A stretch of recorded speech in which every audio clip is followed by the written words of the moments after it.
Hello, everybody, and welcome back to another fine edition of our listening party. And I have a special surprise for everybody today. I figured out how to do it. Hang on a second. Let's go with that. Yeah! Hey, I figured it out. Whoa.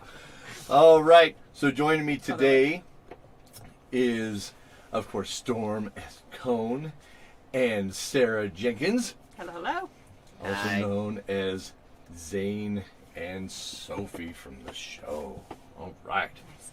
Thanks for being here.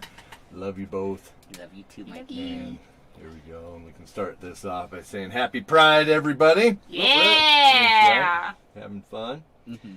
All right. So we're going to start this adventure. Let's go ahead and talk about that a little bit. Bring up this and that. There we go. All right. So back to the map. So we talked, through all these. Just gives a quick recap of where we've been. We, of course, started over here in the land of Kerr when they were all young. And they made their way to Port Lafort, and they grew up over the next 10 years. Of course, Sophie was a mercenary, and Zane was apparently a gladiator, which we didn't realize until later on in that adventure. Right? Off to first port they go. Travel across here, had one of the great moments of where they spoke with a dragon turtle. Exciting. Mm-hmm. Made their way into Bells, and finally to the Ivory Library at the end of season 1, where Cordelia, awesome Cordelia, You love her. that's right. Look, Miss Spicy Dinosaur is there, puking rainbows. This is what that looks like. I love it. That's awesome. And of course, just a reminder to everybody, if you want to join us in the chat, you'll have to join us through the Twitch stream. So that's twitch.tv/Dice Tower Theater. That is with a TRE, not a TER. That's All right. Okay. Cool. So, I don't know why Cody is texting me. In the middle, so, He wants to be involved. no. Go away, Roy! Go away. All right. So, anywho, got done with season 1, and they made their way down to Ellington, got sent on a big quest, the quest to go to the Baron Veneri, who had a big party going on. And we left off with Vix finding a doorway in the basement that seemed to lead down into the depths. So today we're going to listen in on this episode, which is entitled The Deep.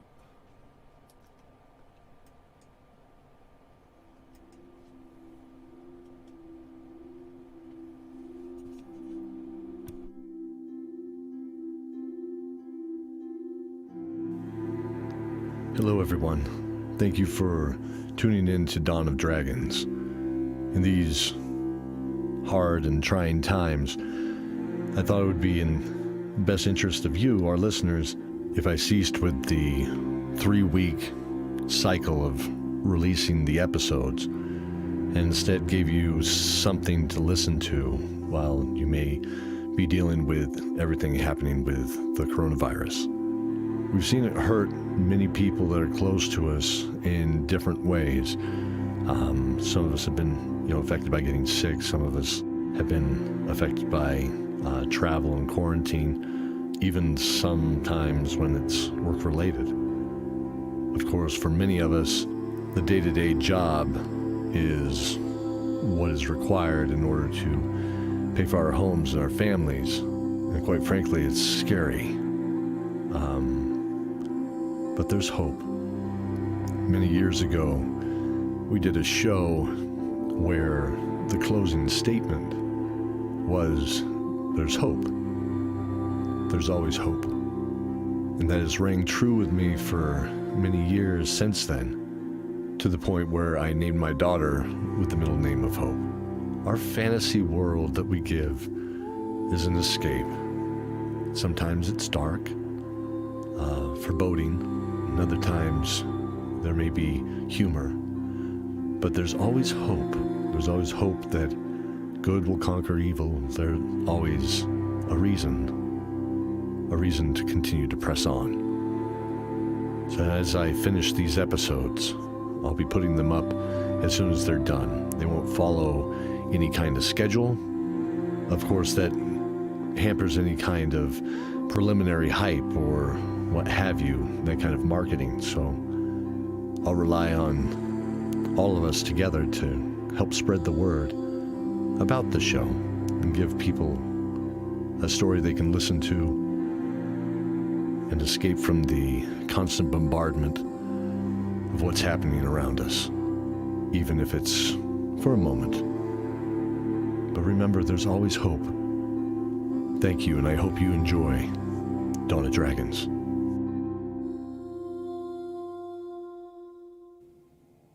Dawn of Dragons, Season 2, Episode 3. The Deep. It's just down this way. Vix called back softly as they made their way down the musty stone corridor, looking back briefly to make sure they were all together. There's power in numbers, after all. He saw Sophie in her chain and plate armor now, the jovial court attire stowed back in her guest room. She seemed a bit apprehensive when Vix had fetched her to talk of the discovery in the deep. This only grew when one by one they fetched the others. All but 3 joined them late in the evening, around the witching hour. Zorn and Zane simply were too tired to have been woken from their rooms, snoring in what seemed in concert with each other. Keldor, little known to them, had gone out to the courtyard alone, to think of another time under the stars, while slowly puffing on a long-stemmed pipe. I don't like traveling this far from the others. Cordelia said plainly to Benedict. I agree, but they may be safer where they are. Besides, we shall come back to retrieve them once we ensure Vix has found it. So doubting. Vix sneered. Of course I found it. I just really wanted to find some more of that turkey, honestly. Scottmere retorted. I hope you did, Vix. And I agree we will need to come back for the others as soon as we can. They'll be fine. Something tells me they will be fine. Benedict smiled at the others. He had come to trust in his intuition and faith more over the past few months. There was a peace that followed Benedict when he prophesied that could calm the spirit. At the end of the hall, the smell disappeared, and the dry dust of time lingered in the air. Vix approached the door and, drawing a wide diamond with his hand, spoke. She fa tefschlag. The door shifted to the side, as it had done before. Vix looked back with a proud grin. Come. Let us press on to confirm. Down the stairs they went for what seemed like an eternity. The 20-minute hourglass Cordelia carried still dropped its dark red sand and only showed 3/4 empty. She nodded to them that they still had time, and they continued into the dark depths of the endless cavern on those stone steps. The steps hugged a rough cavern wall and were wide enough for 2, though everyone marched in a single file, partly due to the sheer drop at the other side of each step plunging into darkness, the blue-green fire of the torches never revealing the end of those endless stairs. A wet and musty breeze was gently flowing around them as they descended. They could only imagine the size of this cavern, as the torches disappeared far behind them, in the distance as well. Sophie had moved to the front of the group in case of any danger, and now led them down into the depths, driven by curiosity as much as the mission itself. Look at that! She said to Benedict close behind. By the knight's shield, Sophie, is that a town? Sprawling below them, the faint glow of many fires was beginning to illuminate the fog far below. It must be. It's not unheard of to have those people of the underground build settlements of immense size, though I never thought I'd see one. Scottmere ran his hands on the rough-cut wall. This isn't the work of dwarves. Too rough, too Hasty. He spat on the ground in slight disgust. The stone deserved better than this, he thought. Continuing on, they completed the stairs to find the ground transitioned into a polished cobblestone street. The buildings themselves flanked the sides of the street with many people walking along the side to various merchants or inside the small shops of the marketplace. The people themselves were varied from elves to dwarves, some with gray, ashen-like skin and red eyes to the more familiar tones they themselves bore. Halflings worked some shops, and occasionally humans dressed in dark robes would bring baskets of glowing fungus to various shopkeepers, who smiled back, taking a share of them with a nod. They soon came to a long building. A few barrels outside the long deck stood stacked for additional storage to the tavern inside. Hello there. The voice startled them slightly as one of the humans in the long dark robe approached them. He was followed by a female elf with long dark hair. His eyes were like pale sapphires as they gleamed from under the hood as he spoke. You were the heroes of Ellington, are you not? They hesitated before Sophie broke in. We are seeking a great... Seeking a great artifact. He smiled. Yes. Yes, I know. And we are here to help you. He nodded at the elf to his right. This is Jade. She will be a light in the darkness for you. She has come to know this world very well and can guide you all. Benedict bowed as the others nodded gently. Welcome, Jade. Thank you. She nodded and walked to the rear of the group by Cordelia. Cordelia and Jade smiled courteously in greeting. The man opened his hands and 3 flames sprung from his palms, red, green, and blue. There are 3 paths presented to you. 1, an old man needs help with the marauding bandits plaguing his home, thus providing a slow and small impact on the world around you.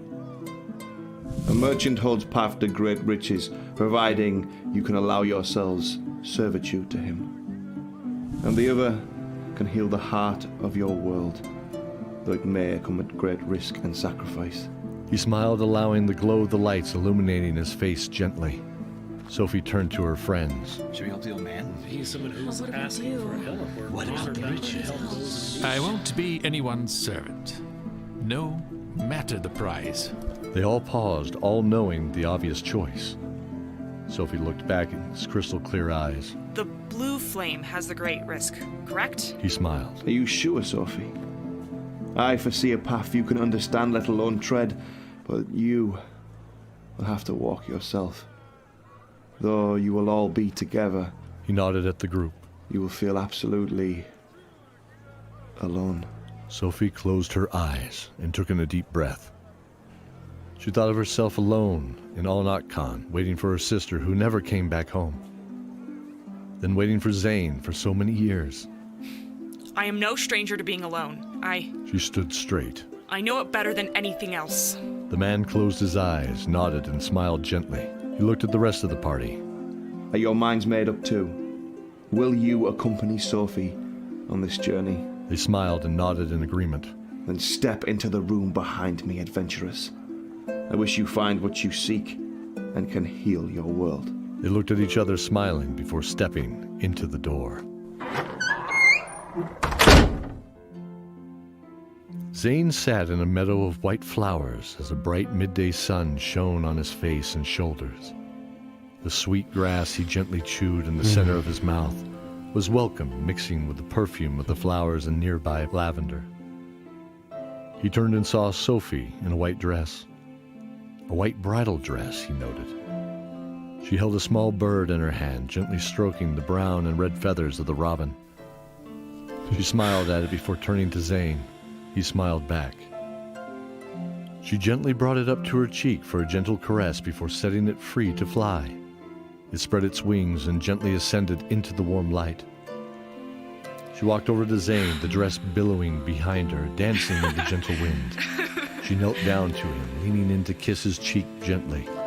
She sat next to him and she said, Zane. Zoran was gently shaking Zane to wake him up. Zane. Zane mumbled. Oh my god, that was a snickerdoodle one. Zane! Zane shot up. Oh, what? Huh? They're gone. Everyone went down in the cellar. Vix left a note saying they were going to explore and be back, but they aren't. Well, we gotta go. Is it just us missing? Yeah, I think so. Okay, well, let's move. Zane and Zoran peeked around the corner of the kitchen where they could hear some of the preparation for the next day, though the sun itself was barely peeking up. The beige and white outfits of those in the kitchen were covered in flour as they kneaded out the dough, rolling it into loaves to bake. There was a sweet smell of cinnamon and cranberries floating from the room. Zane was washed in memory. Zoran smiled and nodded, almost reading his mind. They knew they had no time to steal one of the breakfast pastries. Plus, it appeared these were made for those working in the kitchen. That didn't seem like a very nice thing to do, stealing someone else's breakfast. They waited for the bakers to turn and load the large wood-fired oven and made their dash down the hallway. They smiled as they reached the long, musty corridor. Those rolls sure smell good. Yeah, almost like the ones back home from the Howling Mountain Inn. We would have snagged them for sure 10 years ago. I bet they taste great. Not as good as Edwin's. The two old friends chuckled as they made their way down the long stone brick hallway. Why did we come here again? Cordelia was furious. They were sitting down on the side of a dimly lit pathway cut in the floor of a long cavern. The light of the luminescent mushrooms and the lichen cast a blue-green glow about the walls where they were. In front of them, the path ended 30 feet in the darkness of the cave opposite themselves. Behind them, Benedict leaned against the cavern wall that was once the doorway that they used to enter the room. I don't understand. It was a tavern. You saw it. Yeah, I saw it, but not as much as I saw you just trust old Blue Eyes back there. Cordelia shook her arms in frustration. He was a pretty cool fella. I probably would have trusted him. Shut up, Scott Meir. All of you quiet. Her voice rang out like a bell. This was the first time Jade had spoke to them since joining the party, and the sudden change in her throat was surprising even to herself. There was no time for that now, however. She could tell the change in the air slightly, a smell of oiled leather and cold iron. Something was coming from the darkness, something not friendly. What is it? Benedict said as he cautiously stepped from the wall. Vic spread his fingers from balled fists in anticipation. Jade drew the bow from her back, and drawing an arrow to her cheek, she spoke a single command. Shrek! The arrow glowed like a torch without heat, radiating an amber light in the darkness. She fired into the dark hall, the arrow illuminating the cavern walls before disappearing with a... Ambush! Sophie yelled. Cordelia and Vix began weaving their hands as Benedict and Scottmere charged into the darkness with Sophie. The opening erupted as 6 pitch-black forms sprung out as if made of the darkness itself. One hissed as a web sprung around their feet, anchoring them through the rough floor. Cordelia let a bolt of fire fly before she lost balance, falling backwards into a sticky web. Vix flung his arms in an arc, a wave of superheated fire drifting at 2 of the assailants. They shrieked in pain, one of them dropping to a knee to clutch a smoldering cheek. The other caught Vix across the face with one gauntleted hand, dropping him into the web as well. His vision began to blur as he saw Sophie, Scottmere, and Benedict all fall into the web, joining the rest of them. He could feel himself being rolled up into threads and found himself unable to move.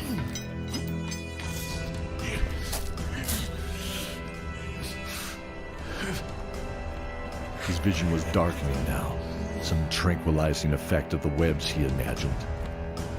They rolled him face up, a hazy green-blue illuminating the ceiling. Stepping into view, he saw one of the onyx-colored assassins take off their hood. Silver hair bounced across their shoulders, red eyes reflecting in the light. Mistress Val. A surface elf. What a rare treat to meet you, my cousin. Another shape stepped into view, this one a huge monstrosity. Vix recoiled internally in horror, his eyes paralyzed and frozen open. Shall I take them back, mistress? Yes. We shall get them ready for the slave market, I think. There should be a nice price for this lot. She turned and walked away as the large muscular arms of the other shadow reached down to pick him up. His fears were now realized as the monstrosity revealed the lower half of a spider.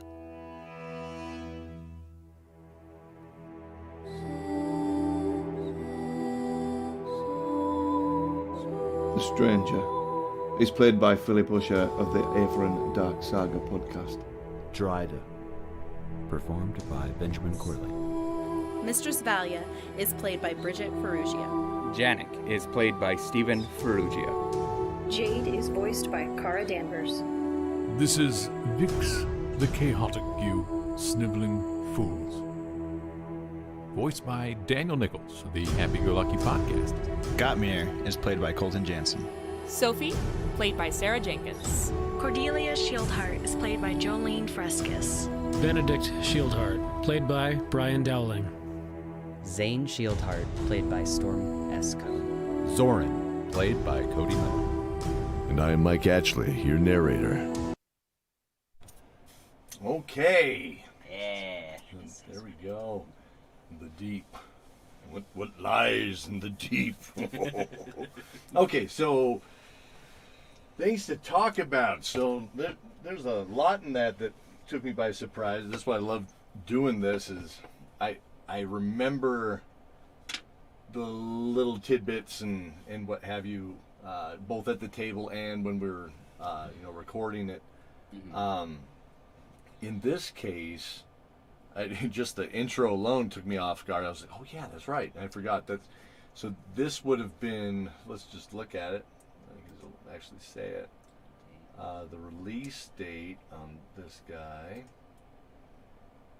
was March 17th. Oh my Lord. You see, that's what I always associate, at least with us. Everybody has their own, experience with,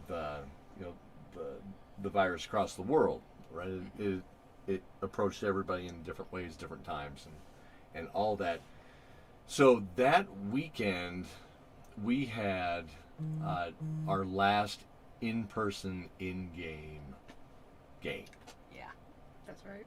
And it was my birthday. Every year we do an all-day game, and it ties in with this.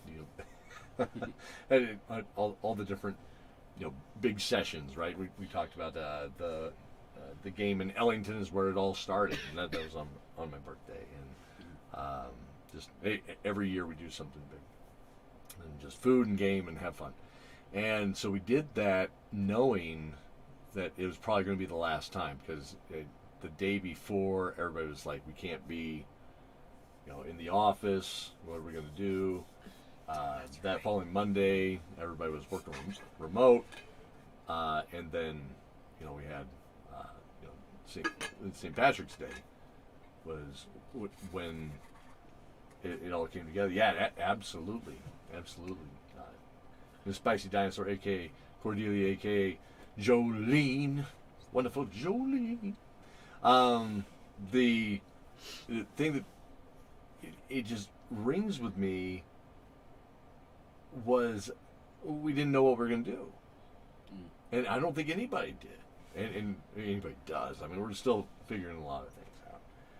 But at that time, we were like, we got to batten down the hatches and just brace for the storm. I remember having talks, with my staff and friends, family, the whole 9 yards. That it's going to be a long haul. We don't know how long. And then, of course, toilet paper ensues and all that. All the shenanigans. All the shenanigans. Everybody freaks out, right? The stockpile. All of a sudden, you can't find ramen. Oh yeah. Rip. Can't find vitamin R. Vitamin R. I didn't know what Got to us do. through college. Absolutely. I was like, wow. You think about it, and it's like the world is ending, and everybody's preparing for it. And what do they go for? Vitamin R. Vitamin R. Everybody went for the ramen, and especially the beef ramen. Like, I couldn't find beef. Really? Yeah. I would think they'd go for the chicken. Chicken always. I thought I was going to have to go on eBay and just start searching, seeing what I could find for that. But yeah, and still to this day, it's kind of hard to find. But a lot of that came down to like the shipping and stuff. Yeah. And not to get into COVID. a whole lot of like world stuff. The world politics and all that. But I've had a theory for a long period of time. This is where the tinfoil hat comes out on Mikey's head. But if you look at when gas prices go up, or gas prices are affected, period, you'll also see that ramen becomes either more expensive or hard to come by, and that's just I Wait, so firmly gas believe, is more expensive right now, so does that mean ramen's more expensive? Or it's harder to come by? I think it's it's because it's mined. It's not actually it's not actually a food. Like there's people that live and work The in dwarves. the ramen mines. The ramen mines. In the dwarves. ramen mine. And, Just you know, picking the dry it ramen I hate that. rolls. depends on how they, they mine the rock and all that stuff and bring it back. They're like, Oh my. this one right here, this is a vein of pork. You know, and they bring it all back. That'd be so scary to walk into a mine and there's just like ramen in the Right. wall. It Like, looks like it. just a brick of it. Good stuff. So, anyways, but yeah, we had all that go on, and yeah, so I was thinking, how can we all find an escape or do something or what have you? And I was like, I had built a backlog of the shows, and that's where Barrett works. Didn't you know? I didn't know that. He works in the ramen mines. The ramen mines. Barrett works in the ramen mine. I knew it. Right on. I will join him. Let's all quit our jobs. I can't imagine it We're pays all well. quitting our jobs. Probably not. We're They becoming probably pay dwarves. you in ramen. Yeah. I got the beard. It's all good. I'm grabbing a pickaxe. I'm gonna sing that song "Diggy Diggy Hole," and off we go. So it's gonna be awesome. Oh Lord, that's funny. So yeah, it was just kind of nuts all the way around. So yeah, I thought we'd give it an escape. Didn't know when we were gonna get back together. Didn't know what we could do. So I was just thinking, how can I try and help lift spirits? With my friends and family and stuff like that, because that's how I cope, right? How I cope is through giving, right? And if I can't, that's when I start going nuts, and that's when I lose faith in mankind, and I become Frankenstein, and I end up in the Arctic Circle. So, yeah, that just crazy thinking back on that. That's when we did a run of games too. We'll probably talk about that a little bit more. Here in future episodes, but yeah, we did a string of different games. We were doing like 3 games a week, kind of a thing, right? We did Prismatic Drow, which I got a little fire under. I might as well throw that out there. But Josh Wash, I've been talking with him. He's helping me edit it and get it, written and ready for prime time. So big thanks, Josh. Thanks, man. Appreciate Shout you. out. See if we can get that out there finally. Big thanks to Ari. A big thanks to Ari for doing the original sketches. The Big OG thanks art. to the OG art. Yeah. And then big thanks to Storm Oh. for making that art into something that doesn't look like a 5-year-old, literally. Literally, It was a 5-year-old, right? Because that's the whole premise of that game. It is the fact that it's drawings by a 5-year-old and then reimagined and turned into a whole thing. But yeah, we'll get more into that. So had that. Didn't we also have that one where we started off as like blobs? Yes. And so we played some of Pip Yap's adventures. Right? What was it? Pip Yap's Guide to the Nine Hells. That is a fun adventure. If you're looking for something and you like the whole Avernus thing and dealing with devils, not so much demons, it's devils, and kind of working your way up and then going down through the 9 hells. It's not really up. I don't know why I said walking up. It's more of a downward. Sort of a descent. It's more of a highway according to Some songs. AC/DC. So, but anyways, it's great. And it's a lot of fun, and he's a very humorous character that gives him a tour. So yeah, we did that. We did a bunch that were just real cool. So yeah, I had the intro, and that's kind of what was happening around that time. So I started just ramping up, and let's see how fast I can get these pumped out. At the table, so let's take this back. This was actually a year. We played the game a year prior to this. Just the way everything was working out, and so during that time, I wanted to run one of the 5e modules that had come out at that time. And so I actually had, everything from, Horde of the Dragon Queen, and had Out of the Abyss, and Rise of the Tiamat, that, all that kind of stuff.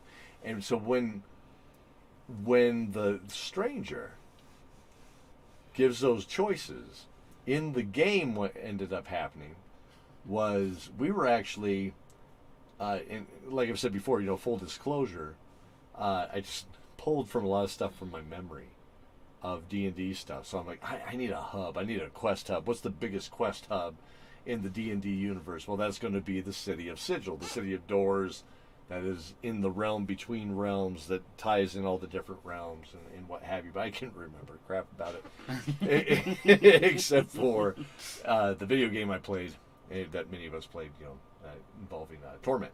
So, so I had a base description of it, and it kind of followed this whole path into the depths here. When I talk about the deep later on, it'll make more sense how it started to turn into something more tangible. But at this point, that's what it was. It was kind of this hub. I'm like, I don't know what's going to happen. And I had these pictures, and I wish I had the pictures in front of me, but they were just little cutout portrait pictures, like from Baldur's Gate. And so I showed, like, and they were old important, man. like, yeah, and they were three different people, right? And so I had, like, the old man, and there's this lady who showed up, and with the other quest, and it wasn't necessarily the stranger with the three flames. Okay, so it's three different people at the table, and then there was this dude who was total vampire. Beautiful. That's the right answer. A beautiful, beautiful man. That's right. So yeah, good job. So, anyways, Storm at the table playing Sophie. Storm at the table, just whatever. I'm going with him, and everybody's like, okay, and they just kind of go with it, and it turns out to be they get captured by the Drow. Yeah. Okay, so the reaction that was written into the show of Cordelia being like, "Why are we here? What are we doing here?" Sophie, the only reason we're here is because you went with the guy that was pretty, is a very accurate rendition of not only Cordelia and Sophie at the table, but also me Jolene, and Jolene, yeah. Because like I as Sophie was like, well, we're gonna go with the handsome guy, right? Like, we're gonna go with the handsome guy. And we why is this a conversation? Yeah, like, he's beautiful, let's go. And like, everyone was like, I guess, like, that's a bad reason to decide, but I guess. And so we went, and immediately, obviously, as you can tell from the show, it went poorly, like, right off the bat. And I remember, out of character, Jolene yelling at me, Storm, not Sophie, and being like, why did we let you decide what we were doing? And I was like, I don't know, you all could have had a say, we could have had a vote, but you all decided to follow me, and this is what you got. Absolutely. Oh my goodness, too funny. So yeah, that was the skinny behind that. So we had that adventure. That was the first adventure that Kara joined us in.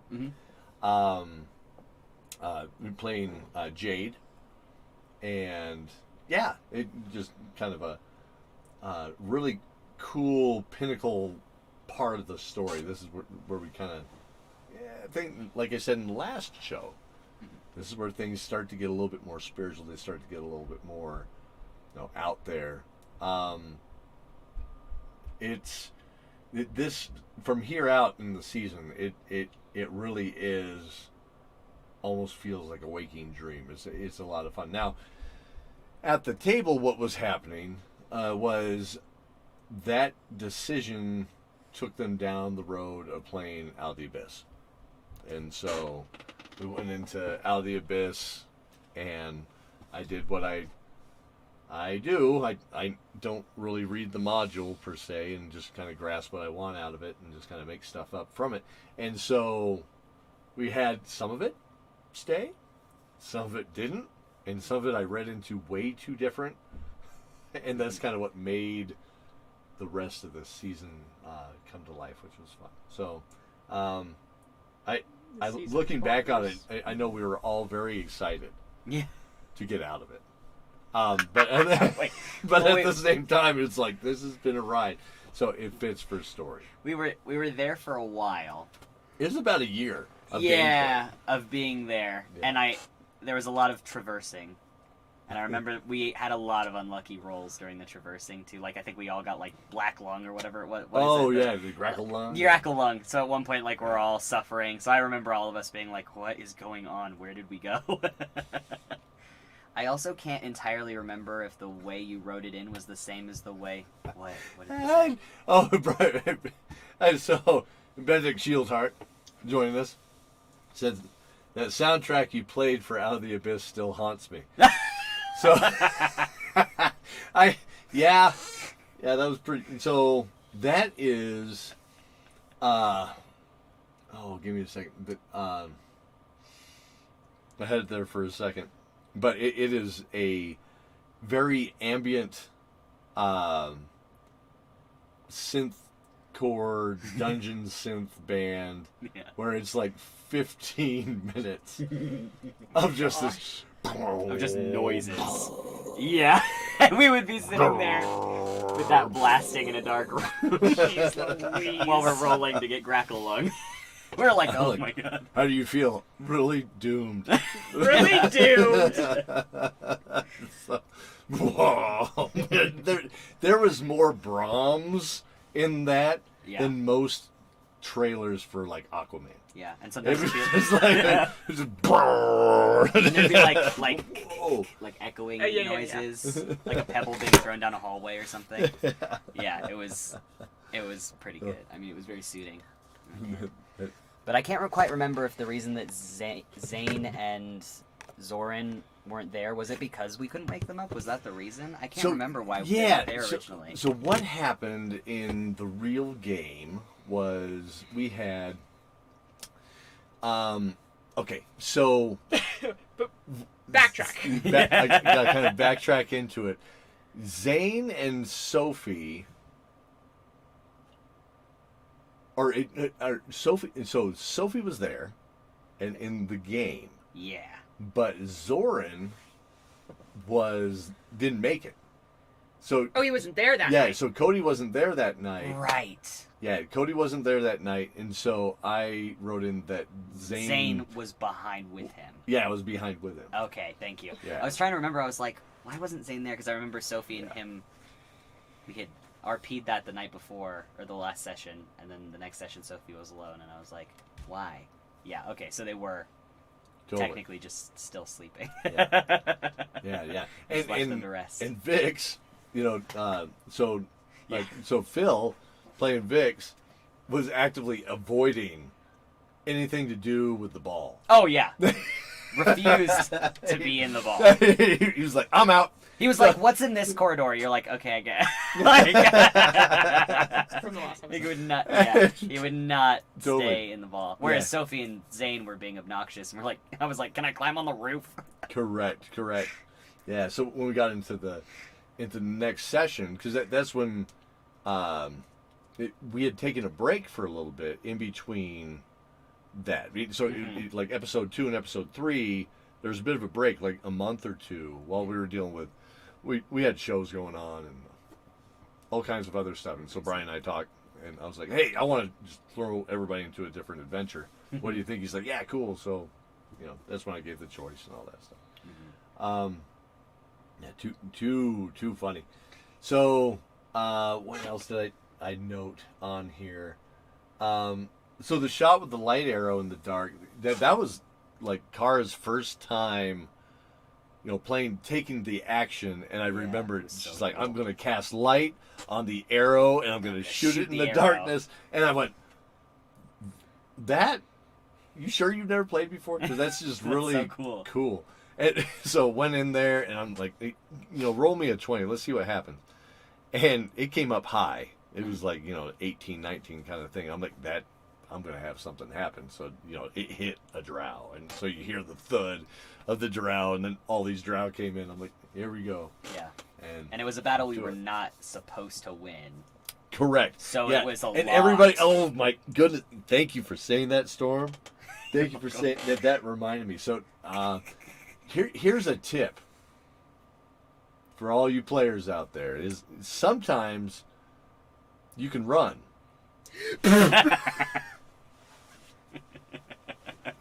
Sometimes you can run. Sometimes you can run. You don't have to fight every battle. You don't have to fight every battle. Sometimes Yeah, you can but run. then you get people like me and Storm in your campaigns every time, and we You're won't like, not gotta fight.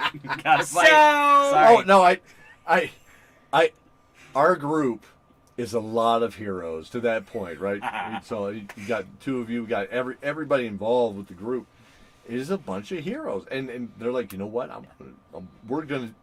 I will beat them with this femur that I found on the ground, whatever it takes. Yeah. And so, and that's okay. I mean, it's you have to.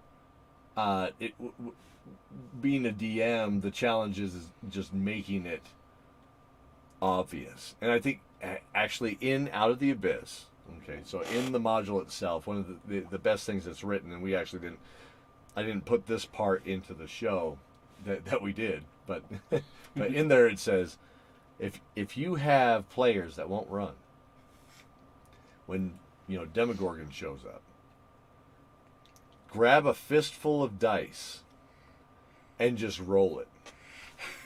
What? Right after you roll a 20. So you roll a 20 in front of everybody. It doesn't matter what comes up. You're like, uh-huh. And then you just pick up a fistful of dice and you just roll it and start counting all the damage up. And then everybody goes, oh, we gotta go. Mikey was, let's be so clear too, Mikey was so incredibly kind when this specific period of time, because this isn't in the Demogorgon wasn't in the podcast because correct? I'm not correct. misremembering. Yeah, we left we Demogorgon. veered a whole different plot because we weren't playing. Correct. We were playing our own game, but we kind of turned it all into dreams for the most part at that point. Exactly, but in the game, when either the Demogorgon or whatever abyss creature came out that invoked madness. Yeah, that was Demogorgon. Yeah, I insisted to Mikey, and I was like, this isn't me trying to be an obnoxious player. Sophie would try to fight it. And everyone in the party was like, that's so dumb. And I was like, I'm aware of that. But Sophie is dumb. would see a big monster. Yeah, I mean, her wisdom is like -1. So, she would see this big monster that would be a threat to her friends. She'd and be like, especially yes. after other things that she had done earlier in the campaign. That's true. We haven't gotten to yet in the podcast, but things she had done. It's clobbering time. Yeah, she was like, I'll hit the thing. And so Mikey let me, run towards the thing, and then Scott Meir, I think, saved me, or Benedict. Somebody stopped me. I think Scott Meir stopped you, and then immediately Scott Meir failed madness. Yeah, and then started freaking out and having a panic attack, and that made Sophie stop. But I was like, I can't, in order to, do better. justice to my character, I have to make her do this stupid thing, and I'm just hoping someone in the party stops me. So, and Jolene said Cordelia did eventually. It learned, yes. Cordelia did, and everybody goes through that. It's you want to be heroic. You want to make sure you have the heroic moments and stuff like that. But sometimes it's getting away to fight again, right? That's the goal of the story. Yeah. I mean, otherwise the story just stagnates. I win every time. It's another comic. It doesn't matter if you read them in sequence. It's the same story. I open it up, and there's, some sort of cupcake commercial, and then after that, there's an ad for a cupcake. I go through 3 pages of establishing who the bad guy is, and then good guy shows up. And then there's an ad for 25-cent, balloons and those X-ray glasses that don't do anything and that kind of thing. And then after that, we go into another thing. That's it's classic storytelling. It works, but it's if you're reading every episode, it gets But hey, if you're pumping that, it's all right. One thing that came up while we were laughing over here was the fact that I'm arachnophobic. Yeah. And I wrote all this stuff all about the spider spiders. stuff. Yeah. And like really descriptive, like really upsetting. I'm not arachnophobic at all. But like I didn't like it. Like listening to Mikey describe it, I was like, please stop. Like, This maybe sucks. not. Maybe I am arachnophobic by the way that you're freaking me out. Their little creepy spindly legs. Oh, Mikey. God. Their furry little bodies. But their little furry bodies. But hey, that's why I have a bug guy that shows up at the house and he sprays. So that helps. Let's see here. What else I got for you? So looking at the cast, let's just go over the cast here real quick. So Phil Usher from the Eighth Run Dark Saga podcast. Love that man. Love the show. Love everything. It is awesome. Actually, working with him right now on season 2. I'm not going to say anything more than that. No. But it's very cool, and I highly recommend it. If you like dark fantasy, I'm talking like Dark. Game of Thrones, where it's just like there's no good guy. Oh. There's no there's no hope. It's just dark and dismal, but at the same time, unlike those, or unlike Game of Thrones, he does have some good guys, and they're really cool, and so you really root for them, and you get their backstories and all that stuff. Phenomenal writing, phenomenal writer. So yeah, great stuff. So definitely check his stuff out. Of course, Vix, Daniel Nichols from the Happy Go Lucky podcast. He is as much of this show as I am anymore. I mean, I love Daniel. I love working with him. I mean, his shows are great, good, family-friendly fun. Everything from Charlie Saves Christmas to Cassie and the Spectral Shade. His early stuff had some actual play that's a lot of fun to check out. So yeah, it definitely is a variety. It's variety. I mean, and he's one of the biggest supporters of underground fiction podcasting out there. I mean, he's just a great human being. So Mistress, Valia, and Janik were played by Bridget and Stefan Ferrugia, and they are cosplayers that we met at the Colorado Springs Comic-Con, and just talking with them and all this stuff, and we're like, I like your voice. Would you like to try this out? And so we just did it on a whim, and it went awesome. They did great. They knocked it out of the park. They're in this one. They're in the next, in the future ones. Really, really great stuff. And again, can't thank them enough. And great cosplay stuff. If you check them out, Seraphim Theatrical Entertainment is their website, and then from there you can find all the costume design and stuff that Bridget does. Is just knock your socks off. I highly recommend looking at the Instagram. Good stuff. Drider, played by Benjamin Corley. Again, there's Ben jumping in there doing stuff. I don't see Bianchi was in this. Oh my for goodness. the first time. For the first time Oh ever. my goodness. For the That first is an time. anomaly. That's weird. But you know who was in there? Ben. Ben. Thanks, Ben. Kicking butt as always. Really appreciate that guy. Sophie, Sarah Jenkins. Yeah. Very good. Very good. And Cordelia. Jolene Fresquez. Right here. Yes. Thank you, Jolene. Benedict. Brian Dowling. Thanks, man. Doing great. Doing great. Zoran. Cody Miller, who's not here, so I'm not going to thank him. Yeah, boo! He texted you. Yeah, that's right. He did text me. I'm going to text him right now back. Why aren't you on the stream? Why aren't you on the stream? Punk. Okay. And then I'm the narrator. So Always, of Always the narrator, right?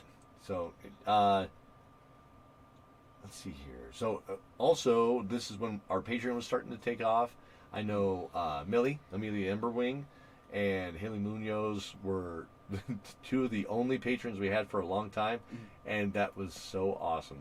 Just knowing that there was someone that liked the story other than myself and the rest of us really helped push me along. More people started kind of coming out of the woodwork, right? And one person in particular was when we started talking about Brave Adventurers. So I was talking with Ryan from Brave Adventurers about a plan, and fast forwarding to the future, it was this. So he actually his group, so Brave Adventurers, they do paper minis, different. You can pick them up for drive-through RPG and print them out yourself.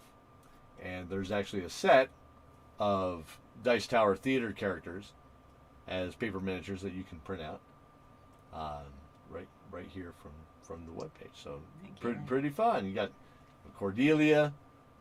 It's actually pretty cool how that cut off, isn't it? It's like you can't see the character that's not there yet. But you do have Cordelia, Zoran, there's Benedict, there's Scott Meir, Sophie, Zane, and Vix with his beloved owl. Zal. So you can put us in your adventure. That's right. We could be some NPCs. Yeah, absolutely. So, yeah, a lot of fun. Did that a lot. All right. Well, let's see here. It's time to move on to our closing here. Let's see what we got upcoming. Oh, okay. So I'm looking at the 27th is when I'm going to start off the Tales from the Forge, and I think you just keep watching for it. Because in all honesty, it's when I get time that I'll be hitting the Forge. The plan is I'm going to just stream it. I'll talk about techniques I use with my leatherwork while I'm building some of the armor for the folks that helped support us on the Kickstarter. So I got a couple of van braces for the wrists I got to do. I got a full set of body armor that I got to do for Cheyenne Bramwell. That'll be a kick. So she and I got to talk about what we want to do as far as designs and all that stuff. We'll probably do a lot of talking here on the stream, and just talking through chat, and you can see the decisions being made right there on the fly. And all this armor is going to be modeled after how I envision the armor in the world of Dawn of Dragons. Okay, so within our world, so it'll be fun. Okay, then our next show, our next listening party, is going to be on the 29th of June, and that's when we go into the Chains of Darkness. What's going to happen with everybody stuck in the Underdark? All right. And finally, just big thanks to everybody who supported the season 4 Kickstarter again. That really, it was amazing to see how fast it funded.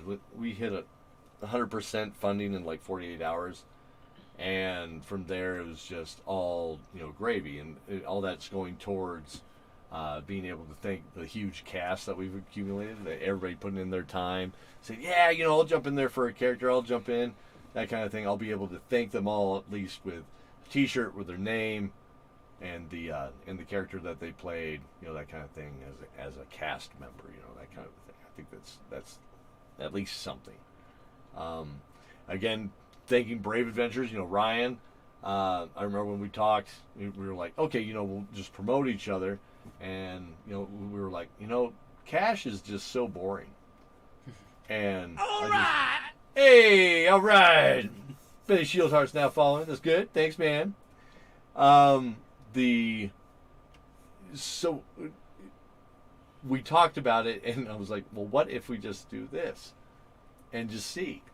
And he's like, yeah, let's do it. So it's to me, that's what it's about, right? Figuring out a way to trade and figure out how you can help each other out with your different art forms, right? So that's awesome. Don't worry about it. I don't either. I got told the other day, that this is towards Betty Shieldheart saying that he doesn't understand this thing. I was told the other day that I should be doing things with bits. I don't know what that is. Maybe don't say it like that, Mikey. Is that what I was supposed to do with bits? With my bits? I shouldn't say it like that. Yeah, no, I shouldn't. Strike that. Yep. Probably shouldn't say that. dot, dot, dot. Ooh. Oh. But they're like, you should be doing things with. Maybe that's what they were talking about. Maybe they got And confused. it wasn't just a little icon in the top that says. They wanted me to dance. I didn't know.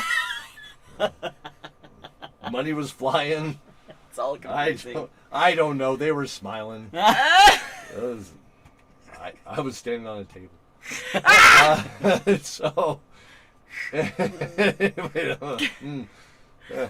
So, anywho, also want to thank our patrons, JD Rose, Brian Dowling, Colin Holmes, Daniel Nichols, Haley Munoz, Jolene Fresquez, Corey Fouch, and Stormy Cone.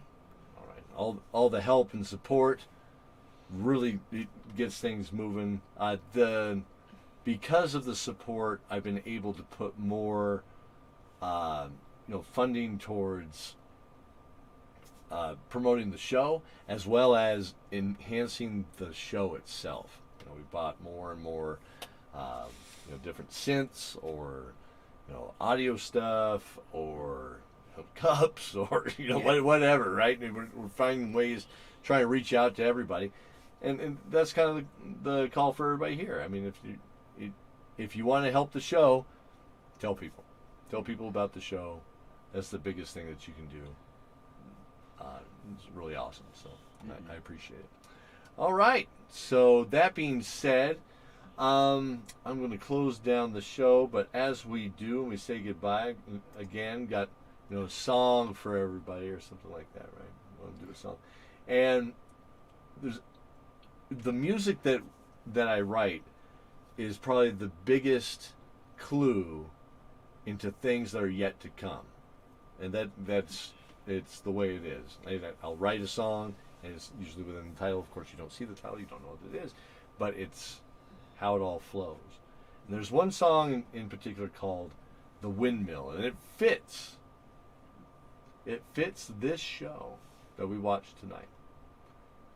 And just stick with us. See you here in 2 weeks as we make the journey, and maybe you can find out what that means. And it means something very important to somebody that was in this episode. All right. Take care, everybody. Have a good evening. Be safe. Be cool to each other. And have fun. Good night. Play hard. Be safe.